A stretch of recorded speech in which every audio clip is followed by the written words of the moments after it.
안녕하세요. 만나서 반갑습니다. 지구과학 원수업을 맡은 김건종입니다.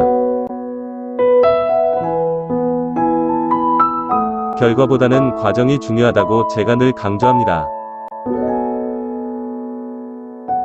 자신에게 후회 없는 과정을 이루어 나갑시다. 자, 일단 지구과학 원은 일단 구성이 그러니까 땅을 연구하는 거는 이제 고체지구라고 해서 직권이라고 얘기하고, 그 다음에 이제 바다는 이제 수권이라고 하죠. 그래서 해양 파트가 있고요. 그 다음에 이제 대기권, 요걸 이제 기권이라고 합니다. 그리고 이제 우주, 이렇게 해가지고 이런 영역으로 이제 공부하게 될 것입니다. 수업 시간에 열심히 공부하고 따라오면은 누구나 다 지구과학 원을 정복할 수 있을 것 같습니다. 자, 일단 첫 번째 고체지구부터 가도록 하겠습니다. 자, 직권의 변동이 있는데, 자, 여기 그림에서 여러분들 지각과 멘틀의 구조가 이렇게 나와 있죠. 그래서 일단 우리 지구의 그 모습을 보면은, 여러분이 이제 이렇게 지구가 이렇게 있다면 이렇게 이제 껍질이 이렇게 있다고 치면 돼요. 여러분들 살문달걀을 생각해 볼까요? 살문달걀의 이 껍질, 살문달걀의 이 껍질에 해당되는 것이 지각이 됩니다. 그 다음에 이제 살문달걀 보면 이제 노른자가 있잖아요. 이 노른자에 해당되는 것이 바로 핵에 비유할 수가 있어요. 그리고 이제 흰자가 있죠. 흰자는 이거는 멘틀에 비유할 수가 있어요. 그러니까 마치 지구를 달걀이라고 생각하면은 이렇게 구성이 되어 있습니다. 자, 그리고 요 핵은 또 안쪽이 이제 내핵이라고 하고, 이제 바깥쪽을 외핵이라고 하는데, 외핵은 바깥쪽에 있는 거는 이제 액체 상태, 그리고 안쪽에 있는 내핵은 고체 상태로 조사 결과 나왔습니다. 그래서 요것은 외핵이 액체 상태라는 것은 나중에 그 지구자기장이 형성되는 그 이론 중에 다이나모 이론이 있습니다. 그래서 외핵의 액체 상태의 그 물질이 유동을 치면서 전자기 유도 현상에 의해서 지구자기장이 형성되지 않았나. 그래서 이런 이론은 이제 다이나모 이론인데, 그 이론에서 요 액체 상태라는 것이 굉장히 중요하게 여겨집니다. 자, 그러면 일단 각각에 대해서 한번 살펴보도록 하겠습니다. 일단 한번 지우고요.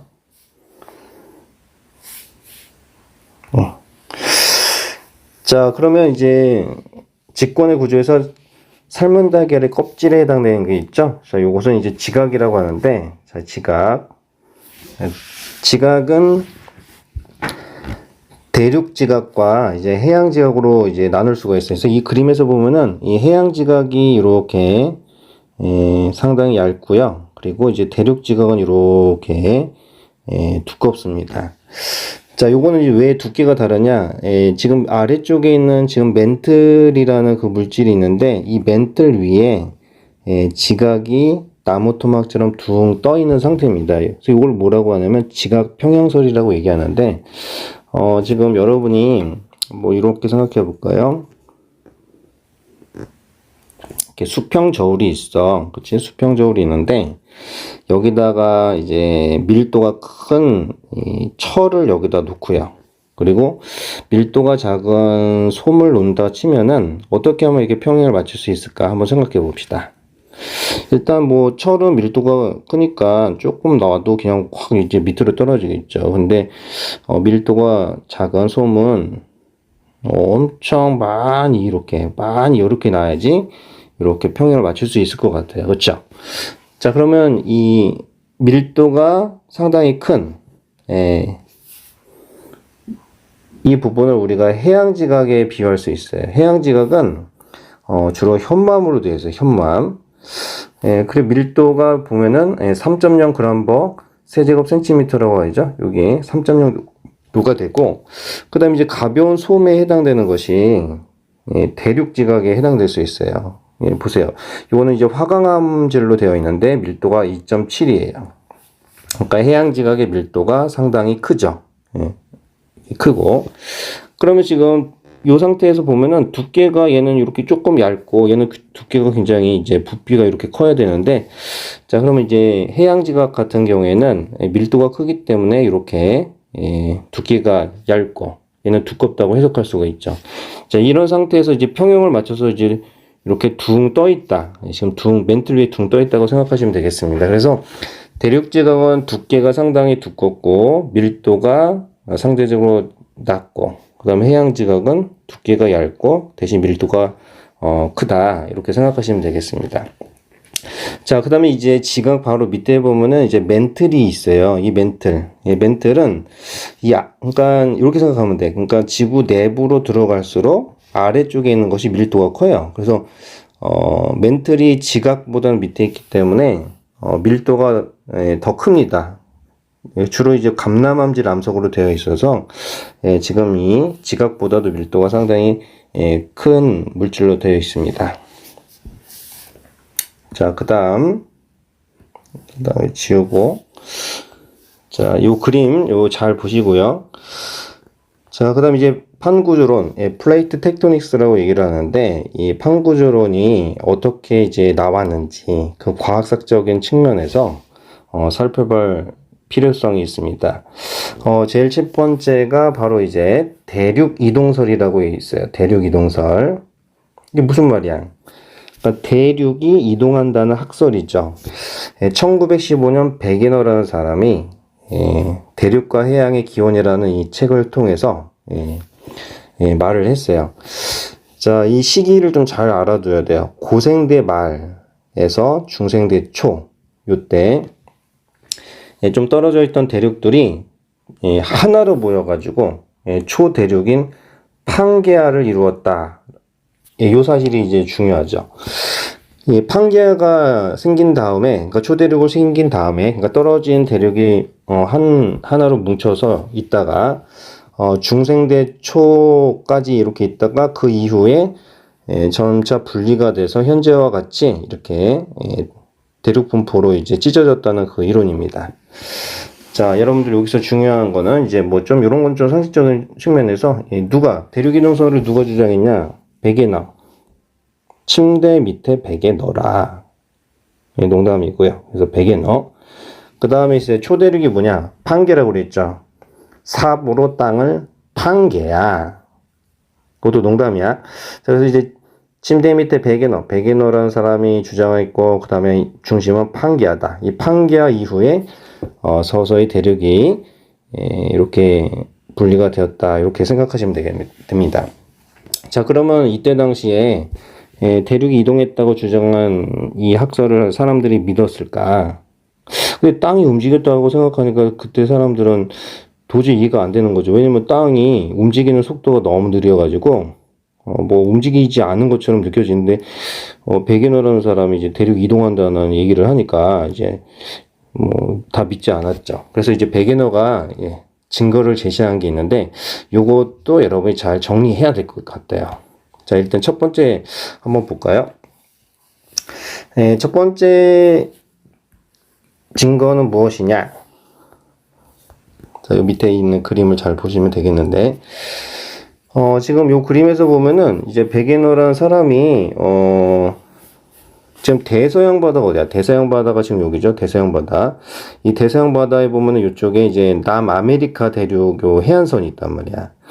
그 다음에 이제 이쪽에 보면은 이제 아프리카 대륙에 이제 서해안이 있는데, 이 해안선의 굴곡이 마치 이제 퍼즐 조각을 이렇게 맞춰보면은, 이렇게 붙여보면은, 이게 맞아 떨어진다는 거죠. 그래서, 지금 해안선의 굴곡, 유사성이 이렇게 제시를 합니다. 그러니까 대륙의 해안선의 그 굴곡이 유사하기 때문에 퍼즐 조각처럼 이렇게 맞춰보면 하나가 돼 있는다. 그러면 이게 초대륙인 판게아가 있었다는 증거니까 판게아에서부터 지금 현재 위치처럼 이렇게 이렇게 움직여서 이렇게 떨어졌다고 이제 생각할 수 있었던 거죠. 자, 이제 두번째는 화석 분포의 연속성이 있어요. 자, 고생물, 그러니까 옛날에 살았던 생물, 지금 멸종돼서 없지만, 대표적으로 이제 메소사우루스 요 화석과 글로소프테리스 요 식물 화석, 이런 게 이제 대표적으로 나오는데, 요게 이제 얘네들의 이 화석이 나오는 그 산출, 그 분포를 보니까, 지금 여기 요렇게 나온다는 거죠. 근데 지금, 대륙이 지금 떨어져 있어서, 그 화석이 나오는 산출 이 분포를 보면은 연속성이 없는 것처럼 보이는데, 이거를 이제 퍼즐처럼 이렇게 맞춰보니까, 화석 분포되는 그 영역도 이렇게 연속성이 있다는 거죠. 그러니까, 이런 데서 이제 이런 데서 생물체가 살아가지고 화석이 됐다가 이것이 이제 대륙이 이동하니까 지금 현재에서는 이제 약간 연속성이 없어 보이지만 퍼즐 조각처럼 맞춰보면 연속성이 있다는 거죠. 그러니까 이제 대륙이 움직였다 이렇게 말할 수가 있어요. 자, 그 다음에 이제 빙하 퇴적층. 그러니까 빙하 퇴적층은 이제 빙하에 의해서 빙하의 그 침식과 그 다음에 운반 작용에 의해서 이제 만들어진 퇴적층인데, 빙하가 있는 곳에서 만들어지는 이제 독특한 이런 퇴적층이죠. 근데 그 빙하 퇴적층의 분포도 지금 이제 현재는 대륙에서 약간 이렇게 떨어져서 보이지만, 그렇죠. 이렇게 떨어져서 보이지만,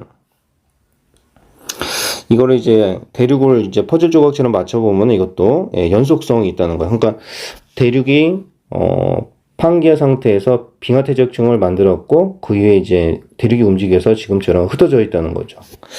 그 다음에 이제 빙하 이동 흔적이 있는데 이거는 뭐냐면 이제 뭐 빙하가 이렇게 이제 눈이 와가지고 얼어서 빙하가 만들어졌는데 여기에 이제 돌 같은 것들도 밑에 있겠죠. 근데 이제 빙하가 이제 서서히 이제 움직이면 이 돌도 이렇게 서서히 같이 움직입니다. 그러면 돌이 이제 바닥에 드륵드륵 긁히면서 이렇게 돌이 이렇게 이렇게 긁힌 흔적이 있어요.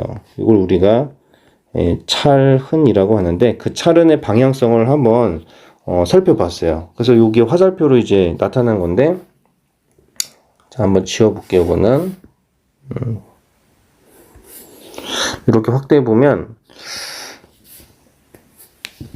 빙하 이동의 이 흔적을 보니까 이 방향성이 지금 이렇게 화살표로 나타나는데 이것을 이렇게 대륙을 한번 이렇게 맞춰보면은 얘네들을 이렇게 맞춰보면은 지금 뭐 이렇게 나가는 한 방향에서 이제 나가는 그런 이 방향성을 이제 찾아볼 수 있다는 거죠. 그러니까 이게 대륙이 원래는 현재는 떨어져 있지만 하나로 뭉쳐 있었던 때가 있었다 이렇게 볼 수가 있죠. 자, 그 다음에 이제 마지막으로 지질구조 연속성인데, 지금 지질구조 연속성은 지금 이 그림을 보시면 될 것 같습니다. 자, 지금 여기서 보면 이제 여기가 이제 요쪽이 이제 그 북아메리카 대륙이 있고, 여기 이제 유럽이나 이렇게 아프리카 대륙이 있는 쪽이에요. 근데 지금 현재 이쪽에 보면은 유럽 쪽이 이제 칼레도니아 산맥이 이렇게 있어요. 그리고 여기는 북아메리카 쪽에서는 에팔레치아 산맥이 이렇게 있는데, 지금 현재는 이 산맥의 그 방향성이 지금 떨어져 있으니까 연속성이 없는 것처럼 보이는데, 요거를 이렇게 맞춰보니까 지금 퍼즐 조각처럼 맞춰보면은 칼레도니아 산맥과 그 다음에 에팔레치아 산맥의 이 방향의 연속성을 볼 수 있다는 거죠. 그러니까 무슨 말이냐면은 원래 얘네들이 지금 얘네들 이 대륙이 이제 떨어져 있는데 팡게아 그러니까 초대륙을 이뤘을 때 얘네들이 이렇게 붙었을 거 아니야. 그럼 붙었으면 이 바다 속에 있는 해양 퇴적물들이 올라와 가지고 이렇게 산맥을 만들었다는 거죠. 그리고 나서 다시 팡게아 이후에 대륙이 이동해서 현재 위치로 와서 지금 분포한다고 이렇게 해석할 수가 있습니다.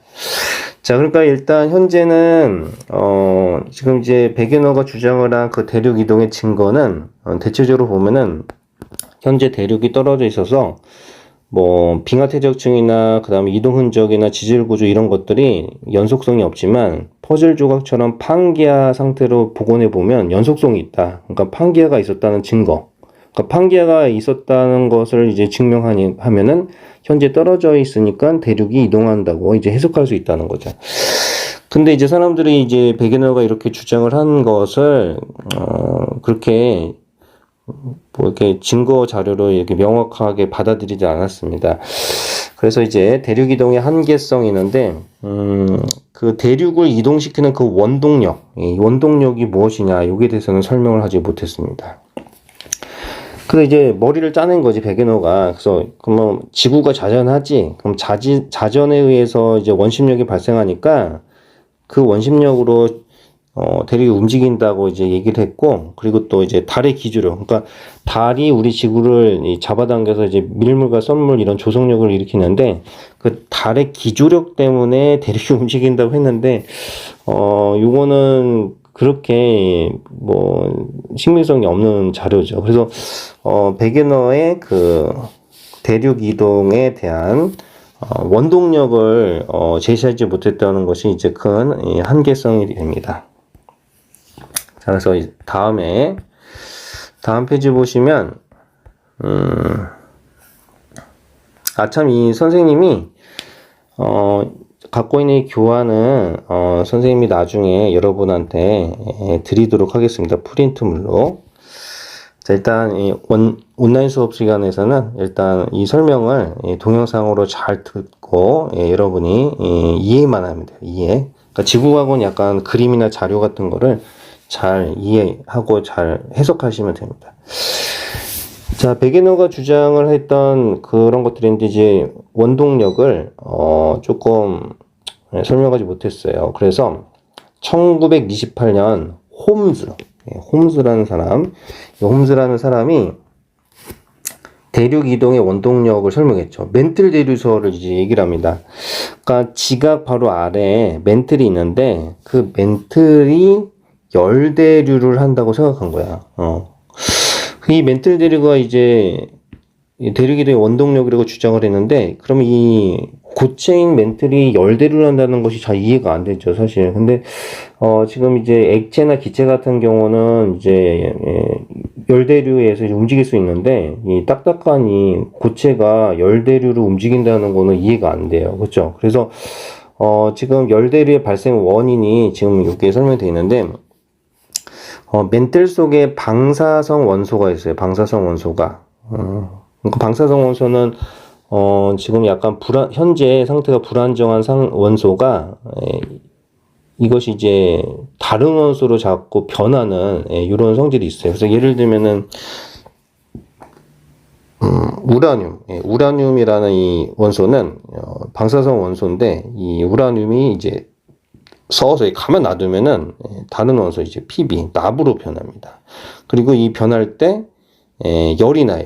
이렇게. 그러니까 이걸 뭐냐면 우라늄이라는 방사성 원소가 붕괴라는 거는 이제 변한다는 뜻으로 생각하시고, 그때 이제 열이 난다. 그래서 방사성 원소의 붕괴 열로 아래쪽이 이제 열이 발생이 됩니다. 자, 그리고 이제 지구중심부 이제 핵이죠. 핵에서도 이제 올라오는 그 열이 있어요. 그래서 이런 지구 내부의 열 소스에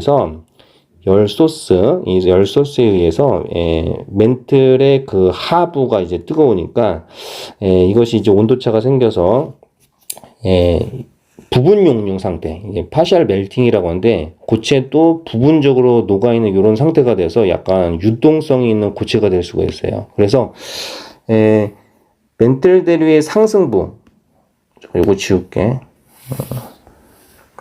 멘틀 대류의 상승부. 그러니까 지금 여기서 보면 이제 멘틀이 이렇게 서서 이게 아주 이게 천천히 된단 말이야. 이렇게 이제 고체지만 이렇게. 그럼 여기 이제 이 올라오는 멘틀들의 상승부는 뜨거워진 물질이 올라오는 거고, 그리고 이제 상대적으로 약간 좀 온도가 낮은 것은 이제 아래쪽으로 이제 내려가는 하강부가 있어요. 하강부. 자, 그러면 이렇게 되면 이제 예를 볼까? 이게 이제 대륙이 이렇게 위에 이게 둥 떠 있단 말이야. 그치? 멘틀 위에 이제 둥 떠 있는데, 지금 이제 멘틀 대륙 상승부에서 이렇게 올라오게 되면은 얘가 이렇게 옆으로 이제 펄어지는 이런 이제 올라오다가 이제 대륙을 만나니까 갈라지겠죠. 갈라지는 이런 상태가 되는데, 지금 이 상태에서는 지금 이 대륙도 이렇게 양쪽으로 벌어지는 이제 장력을 받습니다. 그러면 장력을 받으면 이 대륙이 이제 찢어지겠죠. 그래서 점차적으로 어떤 틈이 생기고, 그리고 그 틈에 따라서 이제 여기 뜨거운 물질이 올라오면서 이제 마그마, 용암이 이제 분출해서 그 마그마가 이제 굳으면 돌이 되잖아요. 그래서 새로운 지각을 생성한다는 거죠. 그 핵심 ok부는 지금 이거죠. 멘틀들의 상성부에서는 약간 이제 틈이 생기고, 예, 그리고 이제 새로운 지각이 생성된다는 거예요. 근데 반대로 이제 멘틀 대류 하강부를 보면은, 예, 지금 여기가 됩니다. 이제 하강부가. 이 하강부는 바로 이제 이쪽에 뭐 해구라고 썼는데 이건 나중에 뵐 거고, 지각이 멘틀 속으로 이제 서서히, 그쵸? 이게 얘가 이제 이렇게 이동하다가, 그러니까 멘틀 대류가 지금 이렇게 가니까 이 둥 떠 있는 이 지각도 같이 움직이면서, 지금 여기 얘네들 왔겠죠? 그럼 얘네들 꽝 충돌한단 말이에요. 충돌. 그러면 여기가 만난다는 거는 선생님이 이제 횡압력이래요. 횡압력. 이거는 이제 횡적 압력을 받고. 아까 여기서는 이제 이렇게 이게 벌어지는 요 힘을 뭐라고 하냐면은 장력이라고 합니다. 장력. 잡아당기는 힘을 장력. 그리고 반대말이 이제 횡압력이 됩니다. 그래서 이제 횡압력을 받고, 그 다음에 지금 여기에 있는 이 지각이 이제 이렇게 아래쪽으로 이렇게 들어갈 수가 있어요. 예, 그래서 멘틀 속으로 들어가면서, 예, 여기 있네. 예, 지금 얘네 둘이 이렇게 들어가기도 하면서, 예, 해구도 만들 수도 있고요. 예, 그 다음에 지금 여기, 지금 해양과 해양이 만났을 때는 이제 해구가 될 수도 있는데, 대륙하고 대륙이 만날 수도 있어요. 대륙지각과 대륙지각이 만났을 때, 그때는 이제 두꺼운 산맥이 만들어져요. 예, 그런 대표적인 예가 이제 히말라야 산맥이죠. 그러니까 인도라는 대륙과 그다음 유라시아 대륙이 충돌해서 스콕 산맥을 만들어냅니다. 예, 그래서 지금 하강부에서는 주로 이렇게 횡압력을 받는다. 요거는 이제 나중에 더 자세하게 할 거예요. 예. 그래서 이렇게 여러분이 보시면 될 것 같습니다. 자, 그 다음에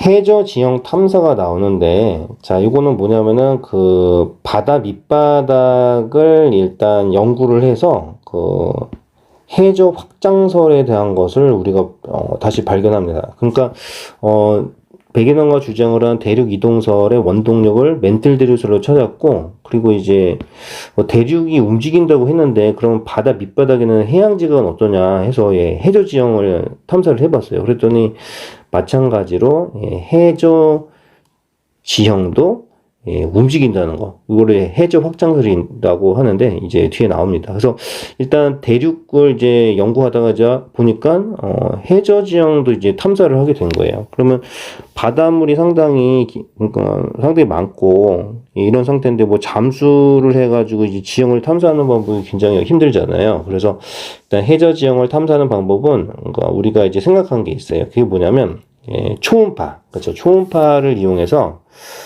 음파를 이용해가지고, 그 바다 밑에 있는 지형을 탐사를 합니다. 그리고 요거는 이제 우리가 병원에서 가면 초음파 검사하는 원리랑 똑같습니다. 그러니까 지금, 간이나 이런, 내장 기관을 우리가, 초음파를 통해서 간접적으로 이렇게 영상으로 볼 수 있는데, 그거랑 똑같은 원리입니다.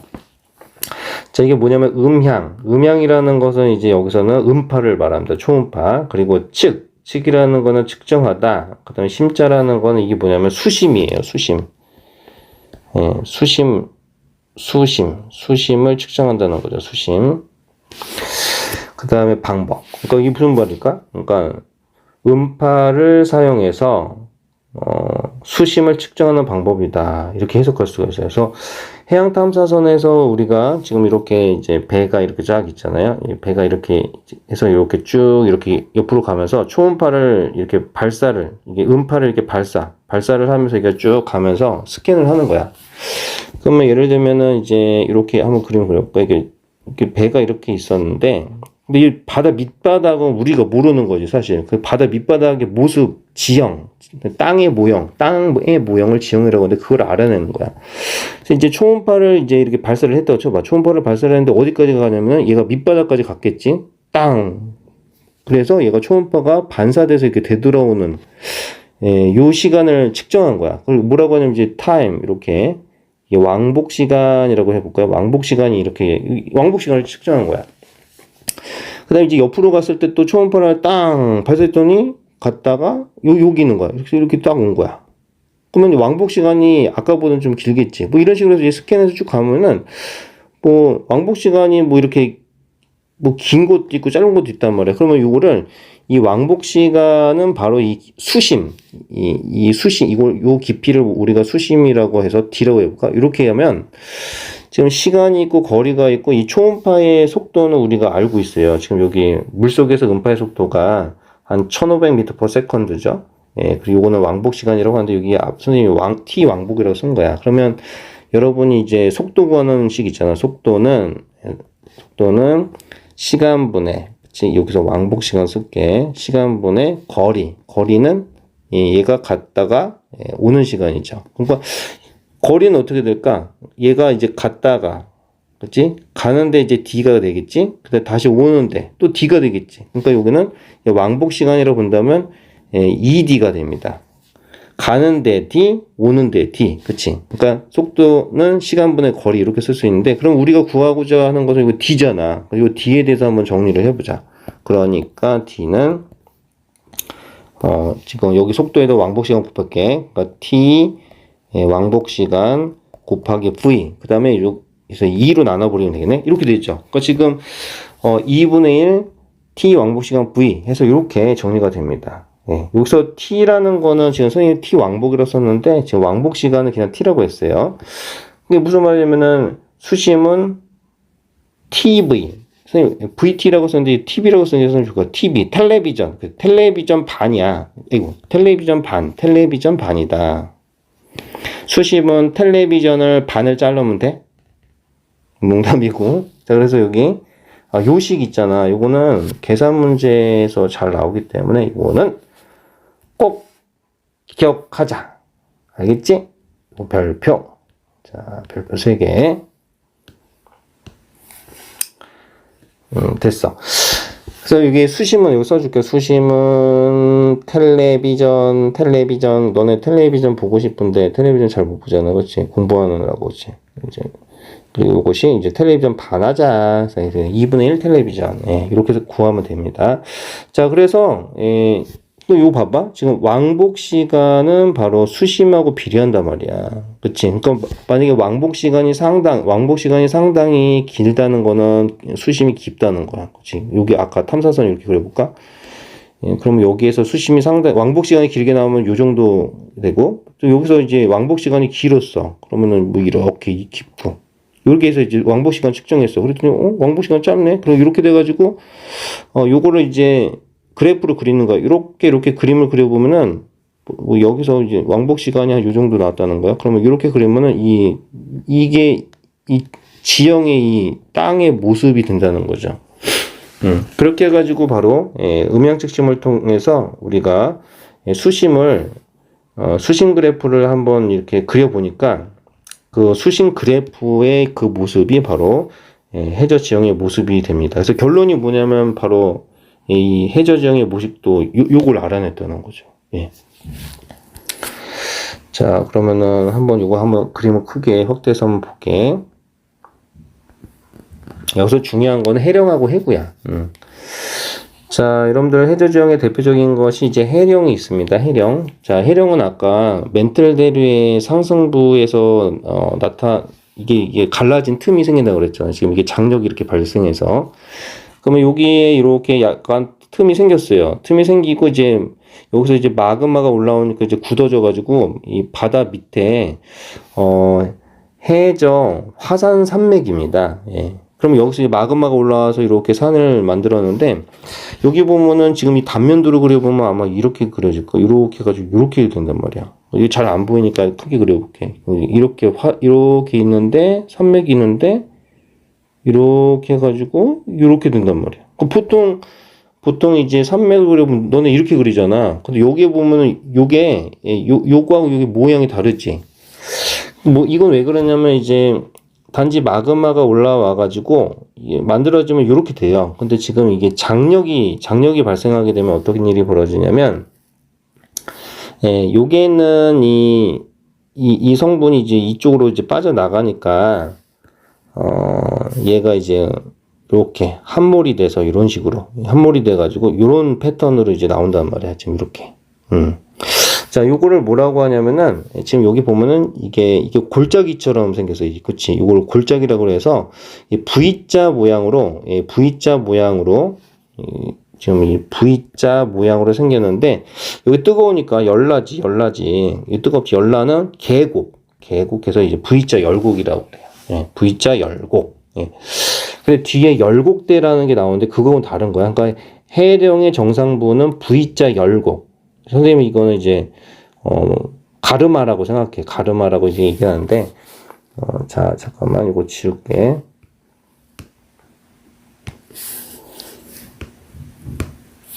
자, 이게 V자 열곡, 요거 잘 기억하고, 그 다음에 요거는 이제 해령 정상부에 여기 나타난다는 거야. 그치? 이 V자 열곡은, 뭐의 증거냐면은, 장력의 그 흔적이라고 보면 돼. 그러니까 얘가 이제 올라왔다가 이제 옆으로 퍼지는, 이 잡아당기는 힘을 우리가 장력이라고 그래. 자, 그 다음에 이제 해구라는 게 있어요. 해구라는 거는 이제 바다에 있는 깊은 골짜기를 얘기해. 그러니까 가장 깊은, 우리 세계에서 가장 깊은 골짜기가 이제 마리아나 해구라고 해서 괌하고 사이판 그쪽에 있어요. 자, 그러면 이제 이런 식으로 해서 이제 보시고 해구하고 해령은 나중에 그 판구조론 설명할 때도 자세하게 나오니까 그때 얘기할게. 자, 그리고 이제 멘트를 데리고 이렇게 하강하는 부부, 하강부에 있어요. 그러니까 지금 해령하고 해구의 특징은 약간 이제 반대적인 성향입니다. 자, 그러면 선생님이 여기 한번 패턴 한번 볼게. 자, 지금 해저 지형의 모습을 보면은 한 수심이 한 200m 미만 완만한 곳이 있어요. 보통 요런 데서 우리가 해수욕장하고 이렇게 놀고 있죠. 여기 수심 한 200m 정도 미만이고 좀 경사가 완만한 지역을 우리가 대륙붕이라고 해요. 그리고 갑자기 이제 여기서 이제 갑자기 깊어지는 요런 사면이 나오는데 이거를 우리가 대륙사면이라고 얘기합니다. 대륙사면. 자, 그러면 이쪽에 보니까 여기도 대륙붕이 있고 그다음에 대륙사면이 있다고 칠 수가 있죠. 근데 이제 여기서 보면은 이제 해구가 있는 곳에서는 보통 이제 해구가 깊은 골짜기가 바로 나타나기 때문에 약간 이제 대륙사면에서 조금 약간 완만한 그 각도를 갖고 있는 걸 우리가 대륙대라고 합니다. 대륙대가 나타나지는 않아요. 지금 이 패턴에서는 이 패턴이 두 가지 패턴이 있어. 그러니까 요런 패턴이 있고 요런 패턴이 있는데 요거는 보통 이제 태평양형이라고 하고 요거는 이제 대서양형이라고 하는데 일단 패턴 두 가지가 있다 생각하시고 그러니까 지금 요 패턴 먼저 볼까? 그러니까 대륙붕, 대륙사면, 대륙대 그리고 나서 이렇게 보는 게 바로 심해저에 있는 심해저 평원이라고 얘기를 합니다. 이거 깊은 곳에 있는 평평한 이런 평원이 있어요. 그래서 요거는 이제 어떻게 외우냐? 뿡 싸면 돼. 지금 화장실 얘기야 지금. 화장실 하는데 뿡 싸면 돼. 미안해. 좀 더러운 얘기 해가지고 그래서 뿡 싸면 돼. 이렇게 외우면 되고. 자, 그 다음에 이제 여기서도 뿡 싸면 된데 대가 없죠. 왜냐면 이제 지금 이 해구가 갑자기 이렇게 깊이에 나타나서 사실 이게 대륙대가 이제 빨려 들어갔어요. 이쪽으로. 이걸 우리가 섭입대라고 얘기합니다. 그래서 대륙붕, 대륙서면 그 다음에 해구로가 이루어지는 경우가 좀 있어요. 그래서 대륙대는 이제 나타나지 않고 자, 그 다음에 이제 우리가 해령 아까 얘기했고 V자 열고 그렇죠? V자 열고 잘 기억하고 그 다음에 이제 뭐 이게 중간에 이제 화산섬 같은 것도 이렇게 있는데 보시면 되겠습니다. 요거는 이제 플룸 구조론 할 때 하와이 그 열점 요거 설명할 때 이제 설명이 됩니다. 요거는 나중에 얘기하겠습니다. 그럼 어디까지 한 거야? 그치? 해저 지형까지 다 했지. 자, 오늘은 여기까지 하고요. 여러분들 거기 배운 내용을 잘 복습하고 동영상 이해가 안 되면 다시 뒤돌아서 한번 살펴보도록 하고 다음 시간에 또 만나도록 합시다. 자, 여러분들 건강관리 잘 하시고 수고 많으셨습니다.